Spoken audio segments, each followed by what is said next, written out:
back, and we're making Italian Sunday gravy according to my mother and grandmother's recipe passed down to me over the years. We've already put the meat in the bottom of the pot and browned it with garlic, onion, some beautiful olive oil, some wonderful oregano from dried oregano on the stem, and some other spices.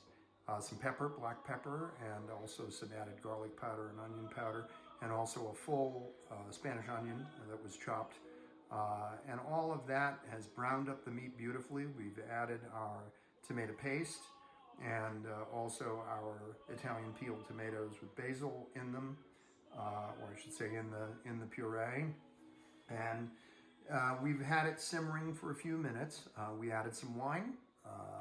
And a generous amount of wine, in fact, almost a whole bottle of Italian dry white wine, and some water as well to take account for the simmering and the evaporation that will happen as a result of the simmering over the next few hours as this begins to cook and the flavors come together and get richer and richer. One of the cool things that I discovered from one of my Italian purveyors here in Montclair, New Jersey, a few years ago when making a sauce for a family dinner was this wonderful thing called Engioia. Go Google it right now if you'd like, or later on, and you'll discover that what it is a spreadable salami that can be eaten right out of the package, and has the consistency really of sort of a tapenade or something like that you enjoy with maybe some some bread grilled with olive oil and parsley and oregano, or maybe just on some fresh bread, or maybe you just like eating it off the spoon. It's delicious.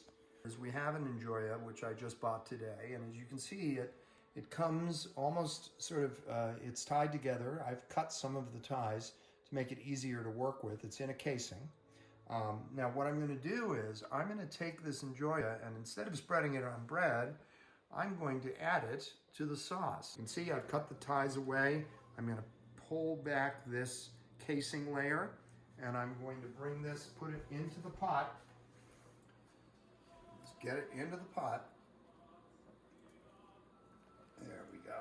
Yeah, and you can see it's really quite rich and thick, and I bet you can already tell that it's got a lot of wonderful flavor to it. We're just kind of going to break that up using the spoon. I'll tell you that as it sits in there and simmers, it's going to continue to break down on its own and incorporate into the sauce on its own. In my experience, it really changes the flavor of what you're cooking here. Now, this is something I made up on my own. I have no idea if other people do the same thing with Engioia. You don't have to use it if you can't find it. I'm not sure there's any really adequate substitute for the real thing. And frankly, you can do without it.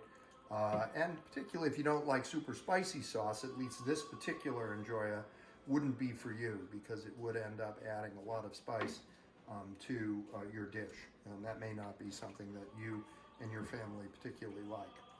But for us, we love it and enjoy it. Even though sometimes we might pay the price a little bit with some agita after overeating at the end of the day. It's so hard to resist. Okay, we'll be back in a second.